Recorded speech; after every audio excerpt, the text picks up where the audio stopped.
Hola, si te gusta este tipo de contenido, no olvides suscribirte a nuestro canal, subimos videos todos los días. Y si te gusta esta historia, dale like y déjanos en los comentarios de dónde eres y a qué hora nos escuchas. A continuación, les contaré una historia inquietante que ha permanecido en las sombras durante años. Una historia que para aquellos que la vivieron, cambió para siempre la forma en que ven los bosques. Trabajé para el Servicio Nacional de Parques durante 32 años. La Mayo R. Parte de ese tiempo la pasé en la cordillera de los Apalaches, en la frontera entre Texas y Arizona. Conozco estas montañas como la palma de mi mano. Conozco todos los senderos, todos los arroyos, y sé cómo suena el bosque en diferentes momentos del día y en diferentes estaciones del año. Y puedo afirmar con total certeza que los informes oficiales de algunos de los accidentes y desapariciones que ocurrieron durante mi tiempo de servicio son un completo disparate. Son explicaciones convenientes, diseñadas para cerrar el caso y apaciguar al público. La verdad es que nadie entendió nada y los que sospechábamos nos quedamos callados, porque si hubiéramos dicho algo, nos habrían considerado locos o, en el mejor de los casos, nos habrían enviado a una jubilación anticipada. Ahora ya estoy jubilado y no tengo nada que perder. No puedo seguir en silencio. Todo comenzó para mí en el otoño de 1988. Por supuesto, ya habían ocurrido cosas extrañas antes, historias que los guardabosques contaban. Alrededor de una fogata sobre turistas que se perdieron y decían tonterías sobre hombres grandes en el bosque y ruidos extraños por la noche. No nos lo tomábamos en serio. Todo puede pasar en las montañas. Después de todo, hay osos, pumas, turistas borrachos. Pero aquel incidente de octubre fue diferente. Había algo fundamentalmente incorrecto. Mi compañero, un joven llamado Jim, y yo, estábamos haciendo nuestra ronda habitual en la zona de Cataluña. El tiempo era bueno y seco y los senderos estaban limpios. A unos 6 kilómetros del estacionamiento más cercano, nos topamos con una mochila. Estaba allí, en medio del sendero. Era una mochila bonita y cara de la marca Osper. Nos detuvimos. Regla número 1: nunca toques la propiedad de otra persona. Quizás la persona había entrado en los arbustos para hacer sus necesidades. Nos quedamos allí unos 10 minutos llamando en silencio. Solo el viento soplaba en los árboles. Miramos dentro de la mochila. En el bolsillo lateral había una botella de agua, medio llena, nada anormal. Decidimos continuar por el sendero para ver si había alguien delante. Después de unos 50 metros, vimos unos tenis, un par de botas de senderismo cuidadosamente colocadas una al lado de la otra en el borde del sendero. No estaban esparcidas ni perdidas con prisa, sino colocadas deliberadamente allí. Eso ya era extraño. Ningún turista en su sano juicio se quitaría los zapatos en medio del bosque para seguir caminando descalzo. Jim me miró y yo me encogí de hombros. La alarma empezó a sonar. Gritamos nuevamente algún nombre. «Hola, ¿hay alguien ahí?» Servicio del parque. No hubo respuesta. Seguimos adelante, observando el bosque a ambos lados del sendero, y luego encontramos los pantalones jeans. Estaban cuidadosamente doblados sobre una roca plana, doblados por la mitad y luego por la mitad de nuevo, como si hubieran sido preparados para ser guardados en una maleta. Había un cinturón dentro. Jim silbó. Rodeé la roca. No había señales de lucha, ni sangre, ni hierba arrancada, solo un par de jeans doblados sobre una roca. Comunicamos a la base lo que habíamos encontrado y dijimos que podía ser una emergencia, una persona desaparecida. El operador nos dijo que nos quedáramos donde estábamos y esperáramos instrucciones, pero yo no podía quedarme quieto. Algo me empujaba más adelante por el sendero. La camisa se encontró a unos 30 metros de distancia. Era una camisa de franela, a cuadros rojos y negros. Estaba colgada de una rama baja, como si alguien la hubiera colgado para que se secara. Tampoco estaba dañada. Me acerqué con cautela y miré el bolsillo del pecho. Había una cartera y un juego de llaves de coche. Saqué la cartera. La licencia de conducir estaba a nombre de Martín Polanco, de 43 años, de Guadalajara, Arizona. Había unos $100 en efectivo y varias tarjetas de crédito en la cartera. Todo estaba allí. Esto descartaba la posibilidad de robo Ann, y eso fue todo. No había rastros, ni cuerpo, ni huellas, ni una gota de sangre. El hombre había desaparecido en el aire. Se había quitado la mochila, se había quitado las botas, había doblado cuidadosamente los pantalones, había colgado la camisa y se había adentrado en el bosque desnudo en octubre, en las montañas, donde las noches ya eran frías. No tenía sentido. Comenzó una operación de búsqueda a gran escala. Llegaron voluntarios, el sheriff del condado y adiestradores de perros con sus animales. Peinamos el bosque metro a metro. Los perros captaron el olor de las pertenencias, pero lo perdieron a 20 o 30 metros del sendero. Chocaron contra una pared de olor y empezaron a lloriquear y a dar vueltas en círculos. Los adiestradores de perros levantaron las manos diciendo que nunca habían visto nada igual. Era como si el hombre hubiera desaparecido en el aire. La búsqueda continuó durante una semana. A nada Martín Polanco había desaparecido. Los periódicos escribieron que probablemente se había perdido, tal vez sufriendo algún trastorno mental que se había manifestado repentinamente. Sus familiares, por supuesto, lo negaron. Dijeron que era un excursionista experimentado, un hombre equilibrado, un marido y padre amoroso. Pero, ¿qué más podían decir?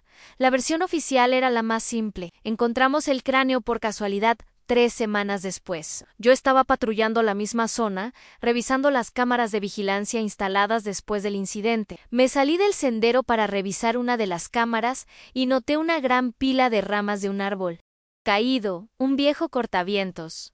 Algo blanco llamó mi atención. Me acerqué y aparté algunas ramas.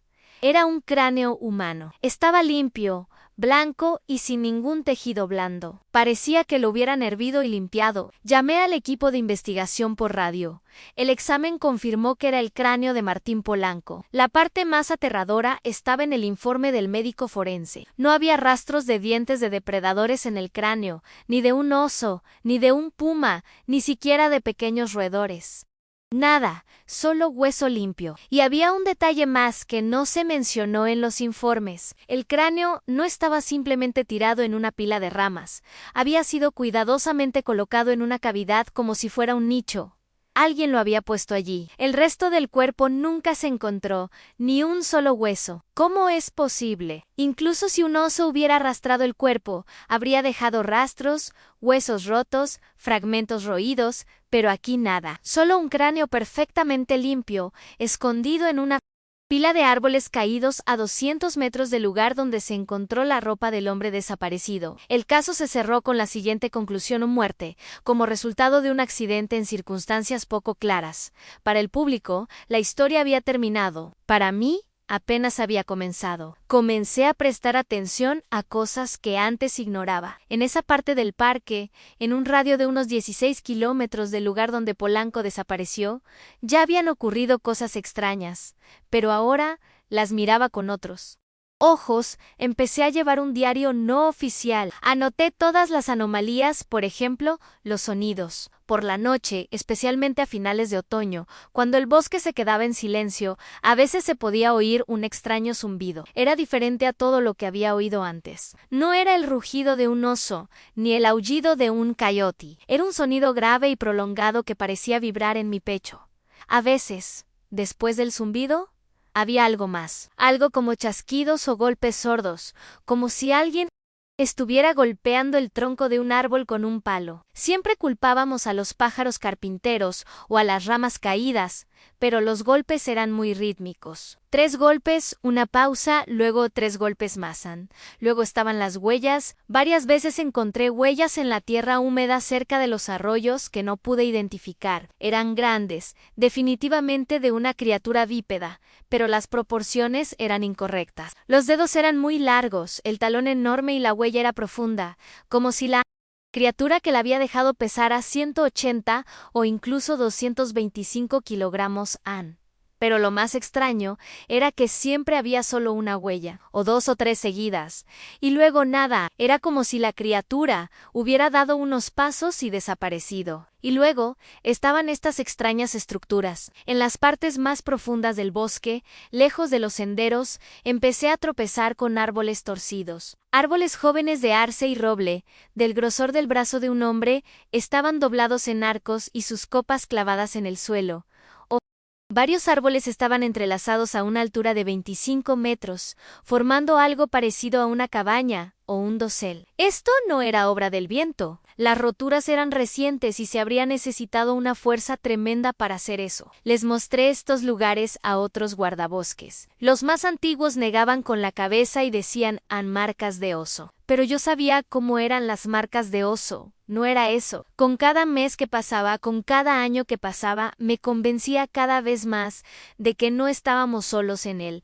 Parcan algo vivía en esas montañas que no estaba en ningún libro de zoología, algo importante, sustancial y, a juzgar por el incidente con Polanco, inteligente. No inteligente como los humanos, pero inteligente de otra manera, astuto a su manera. Y esa constatación lo cambió todo. El bosque ya no era solo un trabajo y un hogar para mí. Se convirtió en un lugar donde tenía que estar constantemente en guardia, especialmente en ese sector. Empecé a sentir que alguien me observaba cuando estaba allí, solo una sensación de pesadez en el aire, como antes de una tormenta. Todavía no sabía que lo peor estaba por venir y que un día tendría que enfrentarlo de frente. Pero la historia de Martín Polanco fue un punto de inflexión para mí. Me hizo abrir los ojos y no me gustó lo que vi. Pasaron varios años después del incidente con Martín Polanco. 2 o 3 años fueron relativamente tranquilos. Pequeñas anomalías, por supuesto, se mantuvieron. Los turistas reportaban un olor extraño en el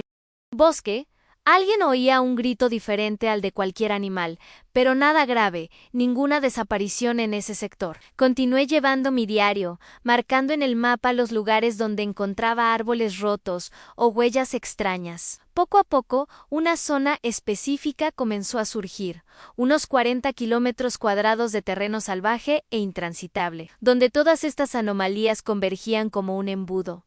Empecé a llamarla la zona muerta. Evitaba patrullarla solo y siempre trataba de regresar a la estación antes del atardecer, si mis tareas me llevaban a las afueras. Los otros guardabosques se reían y decían que el viejo Carlos se había vuelto muy cauteloso.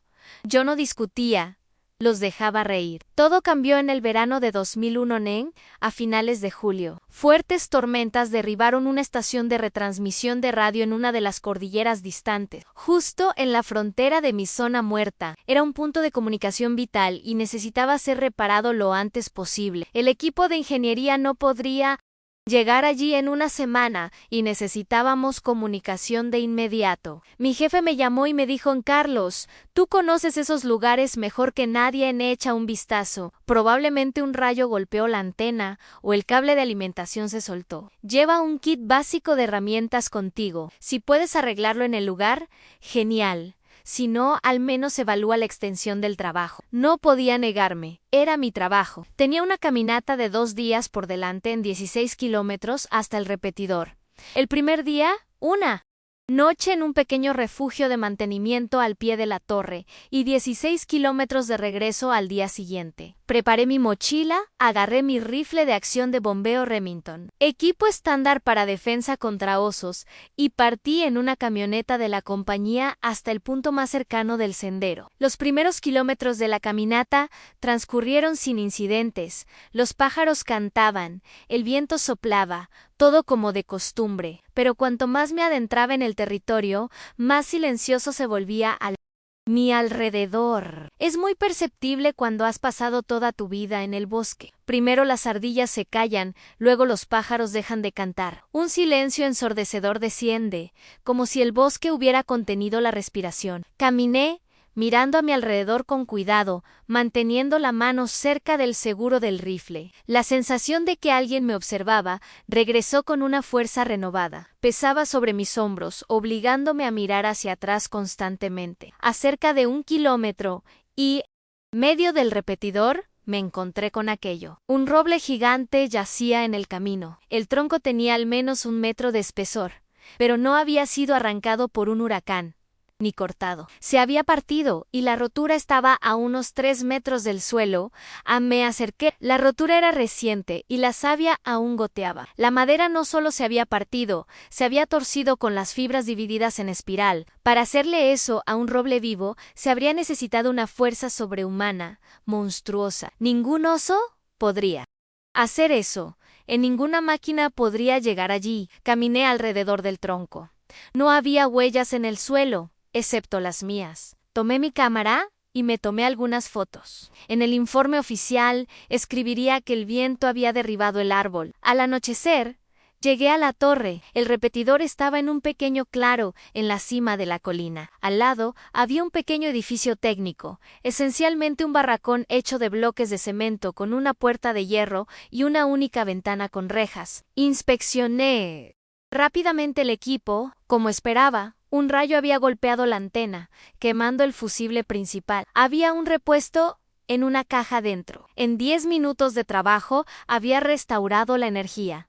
El indicador en el panel se iluminó en verde. Me puse en contacto con la base, informé que la comunicación había sido restaurada y dije que, como estaba planeado, me quedaría allí durante la noche y regresaría al amanecer. Entendido, Carlos. Ten cuidado ahí fuera, respondió el despachador. Cerré la pesada puerta de hierro desde dentro, calenté mi cena en el hornillo de gas y extendí mi saco de dormir en la cama de madera. El sol se estaba poniendo y el bosque fuera de la ventana se sumergía en sombras moradas y densas. Me sentía relativamente seguro detrás de las gruesas paredes. Al menos eso pensaba. Cuando se hizo completamente de noche, comenzó. Primero escuché ese mismo zumbido de baja frecuencia que ya conocía, pero esta vez estaba muy cerca. No venía de afuera, sino que parecía surgir del propio suelo. La vibración atravesaba el piso de hormigón y las suelas de mis botas. Entonces,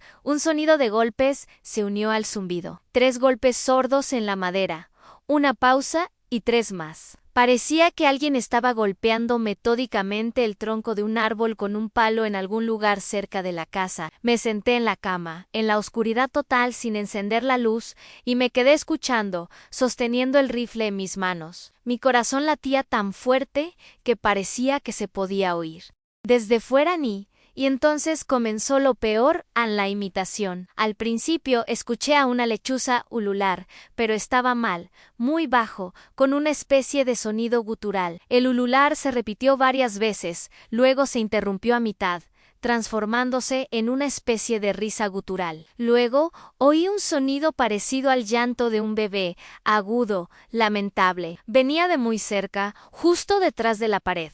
Yo sabía que no podía ser un niño. Allí, a decenas de kilómetros de la civilización, era una trampa. Estaba probándome y tratando de atraerme afuera. Me quedé allí sentado sosteniendo mi arma, y no me moví. 1 hora después, escuché pasos alrededor de la cabaña, pesados, medidos. No eran 4 patas como las de un oso, sino 2. Alguien o algo estaba circulando lentamente alrededor de la cabaña. Se acercó a la pared, se detuvo y luego siguió adelante. Podía oír su respiración, ronca y profunda, como el fuelle de un herrero. Me arrastré hasta la ventana, pero solo había una oscuridad impenetrable detrás de las rejas. La criatura dio 2 vueltas a la casa, luego todo se quedó en silencio. Pensé que se había ido. Empecé a relajarme un poco, pero entonces oí un fuerte golpe en la puerta de hierro.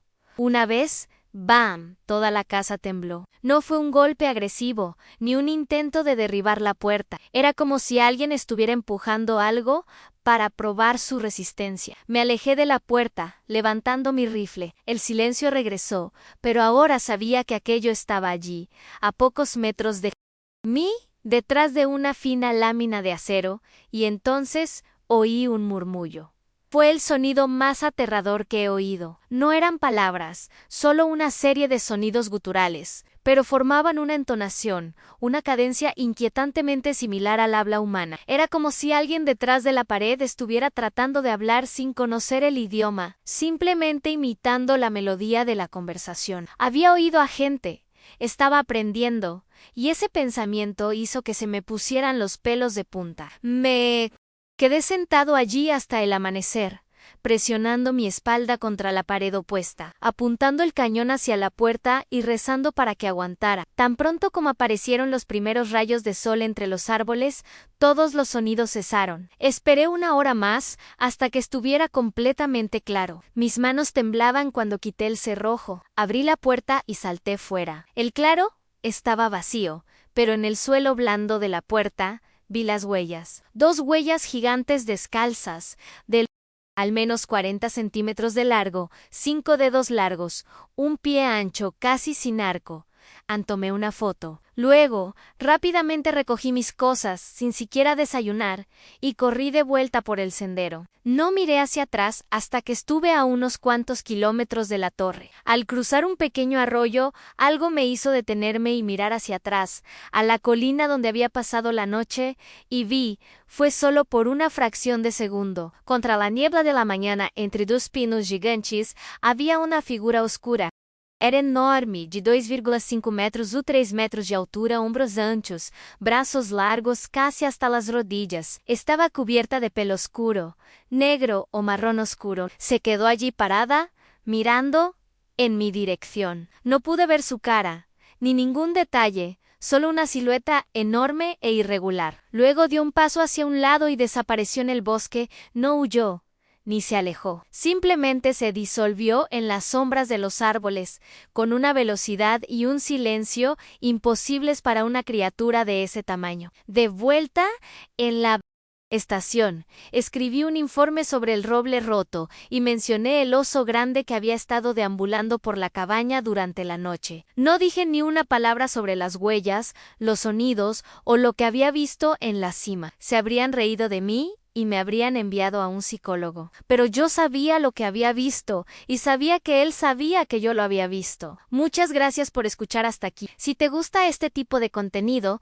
no olvides suscribirte a nuestro canal. Subimos videos todos los días, y si te gusta esta historia, dale like y déjanos en los comentarios de dónde eres y a qué hora nos escuchas. Aquella noche, en la estación de retransmisión, lo cambió todo. El miedo se transformó en confianza, y la sensación de que me estaban observando se transformó en la constatación de que había invadido el territorio de otra persona, y al dueño no le había gustado mucho. Después de esa noche en la estación de retransmisión, cambié. Mi esposa dijo que me había vuelto callado y nervioso. Dormía mal. Cualquier chasquido de una rama fuera de la ventana me hacía sobresaltar. En el trabajo, solicité oficialmente el traslado a otro distrito, alegando mi edad y el deseo de trabajar en un área menos montañosa. Mi jefe estuvo de acuerdo y en los últimos 5 años antes de la jubilación, patrullé principalmente áreas turísticas en las faldas de las montañas, manteniendo el orden en campings y miradores. Nunca más volví a la zona muerta. Escondí mi diario y las fotos en una caja fuerte y traté de no pensar en lo que vivía en las profundidades del bosque, pero eso pensaba en mí.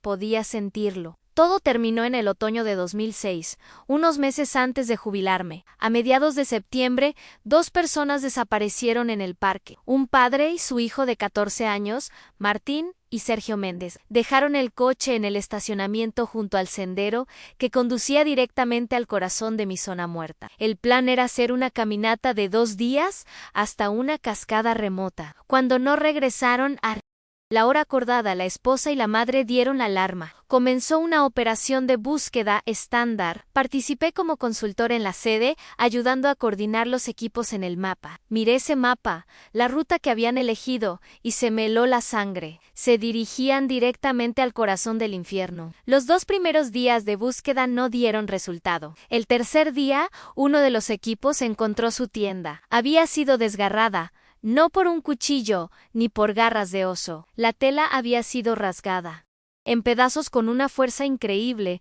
como si hubiera sido agarrada por manos gigantes y rasgada en diferentes direcciones. Los sacos de dormir y las mochilas estaban dentro, intactos, la comida también estaba allí.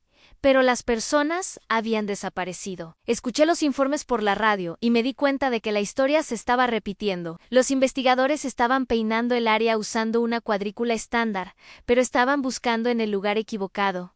Esa noche no pude dormir. Agarré mi viejo diario y esparcí los mapas, todos los puntos, árboles rotos, huellas, sonidos, el lugar donde desapareció Polanco, mi ruta hacia el repetidor, convergían en un único punto, un pequeño barranco sombrío con un arroyo que corría en el fondo. No tenía nombre en ningún mapa oficial. Yo sabía que tenía que ir allí. Si había alguna posibilidad de encontrar a los Méndez, era allí. A la mañana siguiente, le dije a mi jefe que tenía un presentimiento y quería revisar un sendero viejo y abandonado, fuera del área de búsqueda principal. Él me dijo que me fuera, que no me molestara, pero yo insistí. Finalmente él agitó la mano. Haz lo que quieras, Carlos. Solo lleva una radio e informa cada hora.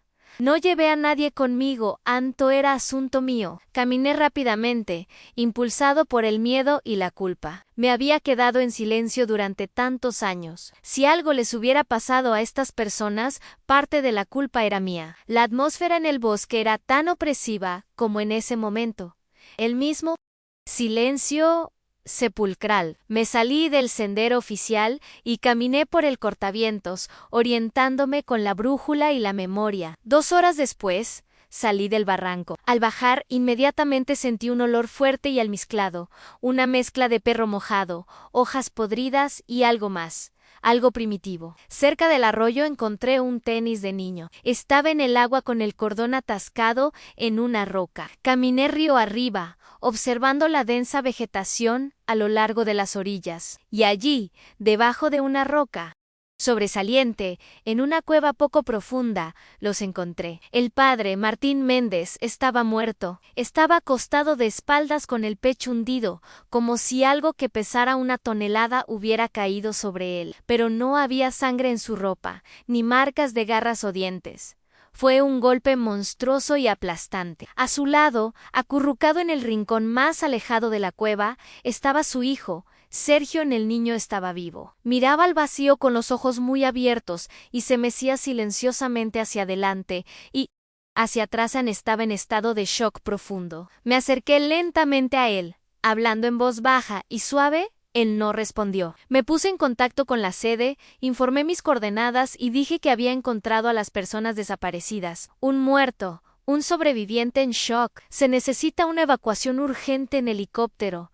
Mientras hablaba, sentí que el aire cambiaba. El olor se hizo más fuerte. Di la vuelta. Estaba al otro lado del arroyo, a unos 50 metros de mí. Esta vez no había niebla, ni anochecer, pude verlo claramente a la luz del día. Era exactamente como lo recordaba, enorme, de casi 3 metros de altura, cubierto de pelo largo y enmarañado del color de las hojas podridas. Brazos poderosos y musculosos colgaban casi hasta las rodillas, pero ahora podía ver su cara. Era casi humana, pero al mismo tiempo completamente extraña. Una nariz achatada, pómulos anchos y ojos oscuros y profundos. No había malicia en esos ojos, había otra cosa, inteligencia, fatiga y desprecio ilimitado. Me estaba mirando directamente. Levanté lentamente el rifle. No se movió, solo se quedó mirando. En ese momento me di cuenta de una cosa.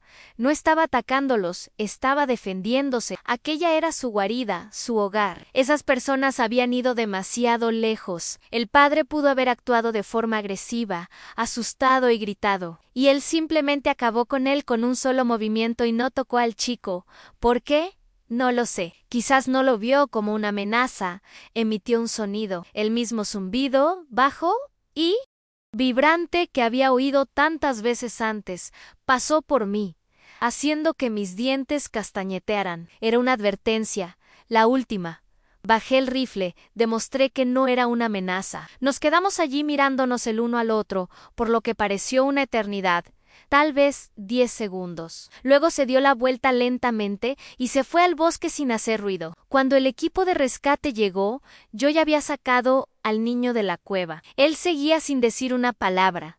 Se llevaron el cuerpo de su padre. La causa oficial de la muerte de Martín Méndez fue caída desde la altura. Supuestamente, se cayó por un acantilado y se golpeó contra las rocas. A nadie le importó que no hubiera miembros rotos o abrasiones en el cuerpo, lo cual es típico de una caída. El chico nunca habló sobre lo que había sucedido. Los médicos dijeron que era un amnesia postraumática, una explicación conveniente. Una semana después del incidente, 2 hombres vinieron a mi casa. No eran del servicio del parque, ni de la policía, eran hombres tranquilos, vestidos con trajes grises, rigurosos, se presentaron como funcionarios del Ministerio del Interior. Me hicieron preguntas específicas, sabían de mis patrullas no oficiales, sabían del repetidor, me pidieron que entregara mi diario, todas mis fotos y negativos. No era una petición. Dijeron que lo que sucedió en las montañas era un asunto fuera de la jurisdicción del servicio del parque. La existencia de especies biológicas no clasificadas era una información que podría causar pánico masivo y dañar la seguridad nacional. Me ofrecieron una jubilación inmediata por motivos de salud, con todos los beneficios, y me aconsejaron encarecidamente que olvidara todo lo que había visto. Por mi propio bien, lo abandoné todo. ¿Qué más podría hacer? Me jubilé y mi esposa y yo nos mudamos a Florida, lejos de las montañas y los bosques. Me quedé en silencio durante casi 20 años, pero las imágenes de ese día en el desfiladero me persiguen. No estoy contando esta historia para